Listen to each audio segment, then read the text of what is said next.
ata evdən işə sabit sürətlə hərəkət etməklə 45 dəqiqəyə çatır.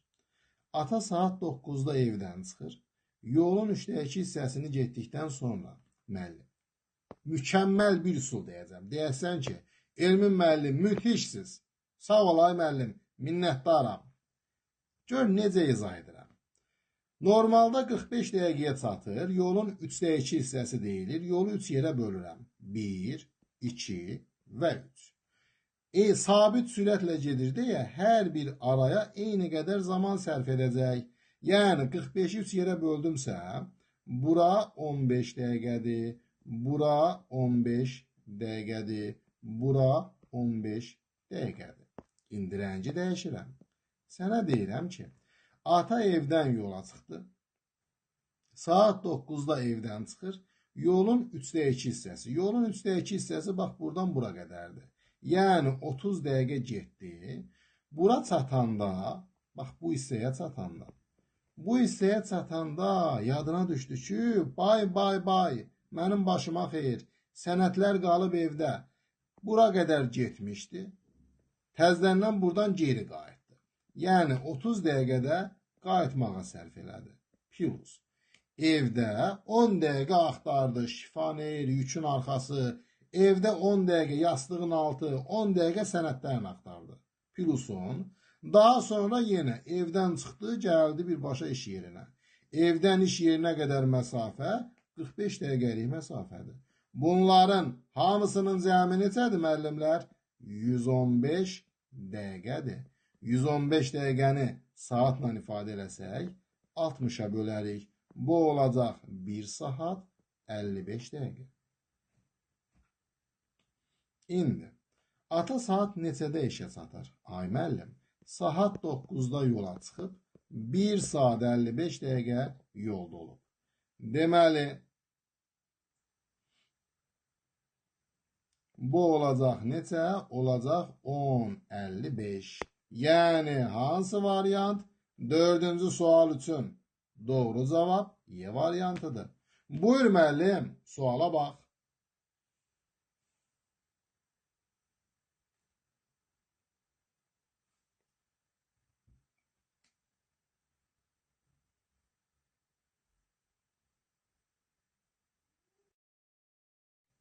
Növbəti sualımız 5-ci sualdır. 5-ci sualda müəllimlər qeyd olunur ki, bir həftə ərzində 340 səhifəlik kitab oxumağa qərar alır.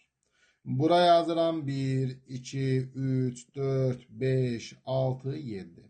Birinci gün kitabın 15%-ni, 340-ın 15%-i neçədir müəllimlər? 51-dir. Yəni, birinci gün 51 səhifə oxuyur.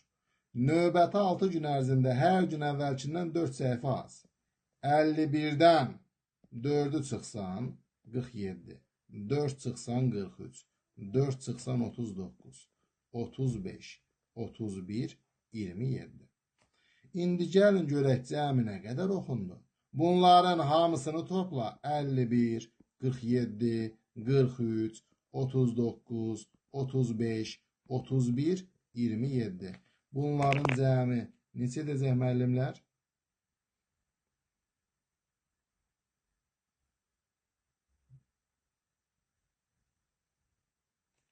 Bunların hamısının cəmi edir 273. Ümumi 340 səhifədir. Bunun 273-ü oxundusa nə qədər qaldı? Tapacaqsan 67 səhifə qalır. Bizdən də bu soruşulur. Oxunmamış səhifə sayı neçədir? 67-dir. 5-ci sualımız üçün A variantı bizim doğru cavabdır. Növbəti sualımız 6-cı sualdır müəllimlər. 6-cı suala bax. 2də 1 hissəsi su ilə dolu olan vedrəyə, tili 5 sm olan kub şəkilli qabla 3 dəfə su tökdülər. Vedrənin 0,8 hissəsi dolu olmuş oldu. Vedrənin həcmi qabın həcmindən neçə kub santimetr çoxdur? Bu sual kifayət qədər maraqlı və gözəl bir sualdır müəllimlər. Gəl yazaq. Sənə deyirəm ki, 2də 1 hissəsi su ilə dolu olan vedrə var. Buna Tili 5 santimetr olan kub şəkilli qabdır. Kubun həcmini tapaq. Həcmi A kubudur. Tili 5 santimetrdirsə 5 santimetrin kubu 125 kub santimetrdir. Bu 125 kub santimetr həcmli qabla 3 dəfə su tökdülər. 125'i 3'e vuracaqsan, tapacaqsan ki 375 kub santimetr su töküldü. Sənə deyirəm ki, vedrənin 0,8 hissəsi doldu. Əvvəlcə vedrənin 2də 1'i, yəni 0,5'i doluydu. İndi 0,8 hissəsi dolu oldu. Yəni bunların fərqi nə qədərdir? 0,3. 0,3 onda 3 deməkdir. Başqa cür desək, 375 kub santimetr ümuminin onda 3 hissəsidir.